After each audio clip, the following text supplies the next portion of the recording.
Hello everyone. In this session, we will discuss the continuation part of the induction machine. In the last session, we discussed about the introduction of the machines and the working principles of the induction machines. Here, we will discuss some points regarding the induction machines. Simply, induction machine, it can be a motor or a generator. If if it will take the electrical power and it will generate the mechanical power. Simply that induction machine is induction. This is the induction motor. Simply induction motor. If the process is reverse, that means it will take the mechanical power, and if we take the mechanical power and if we give the electrical power as output, then it is known as the induction generator. Simply for any motor or any generator, this is the common thing. So generally the induction motor is always the speed of the rotor, speed of the induction motor is always less than the synchronous speed, not less than the synchronous speed. Depends on the speed, the induction machine can be divided.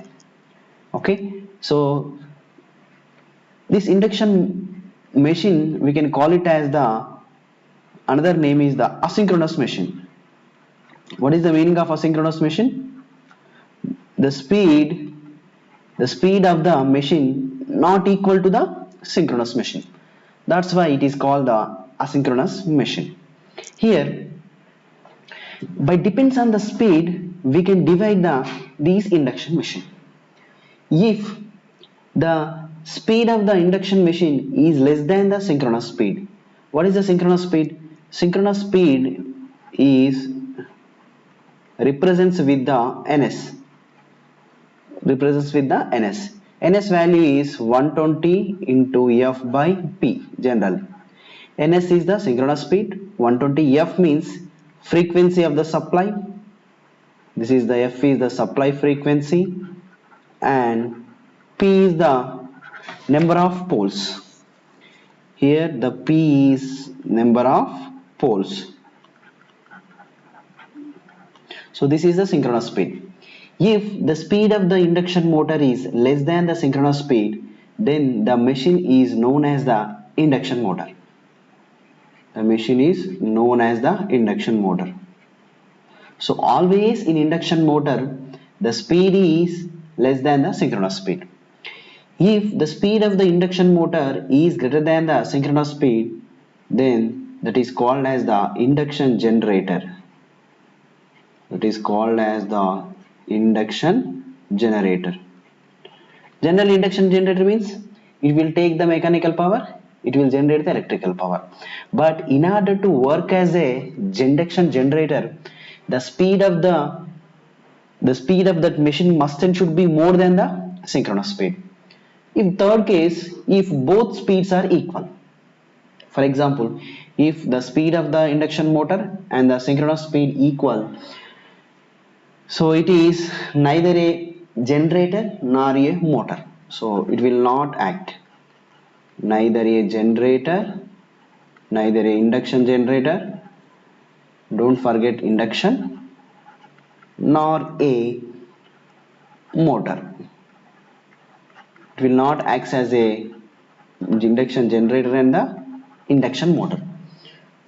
So then induction machine generally called as asynchronous machines. Okay, this is the division of the induction motor and generator, and depends on the powers. This is depends on powers and depends on the speeds.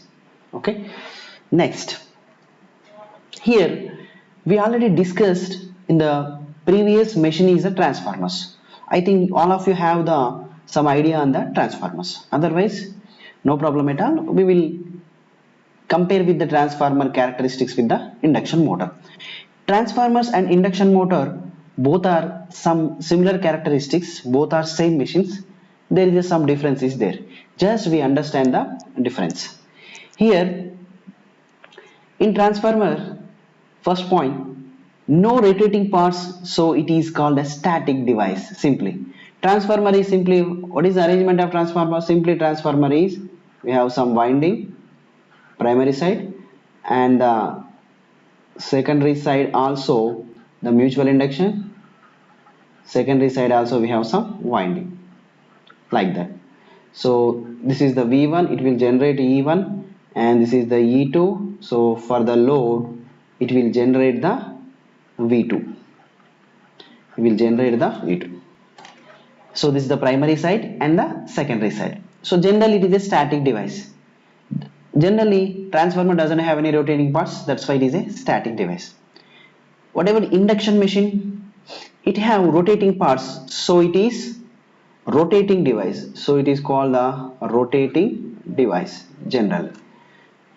So motor or machine, induction itself, it may be a generator, it may be a motor, that's must and should be rotating device. Second, energy conversion is not taken places. Here there is no energy conversion. That means generally for the input side we are giving the electrical power, again we will collect from the output side also the electrical power. That's why electrical energy is given as input and electrical energy will taken as the output.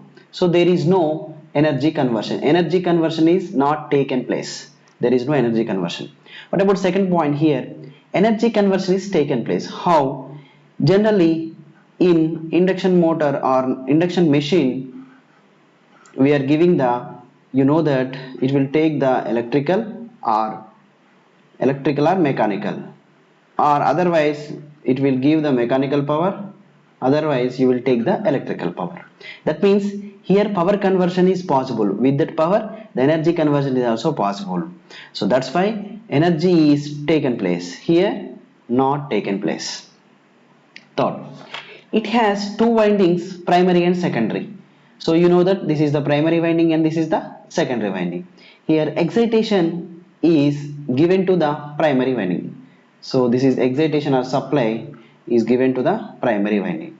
So for the load side, and there the secondary winding is there. Secondary winding is connected to the load side. Here excitation is given to the stator winding. Here primary winding converted as a stator winding, because is that machine has two types. The induction motor machine is like this. This is the stator, so it consisting of the winding stator winding. So this is the rotor. Rotor also rotates with the rotor also consisting of the winding, that is the rotor winding. So what about rotor winding? Generally there is no load. We are not taking power from the, we are not taking current or voltage from the, that's why it is no load. Here the rotor windings are shorted simply. Rotor windings are shorted. Okay, right. So this is the difference. Next, fourth point. Power is transferred from primary to secondary winding without change in frequency. So it is called as constant frequency device.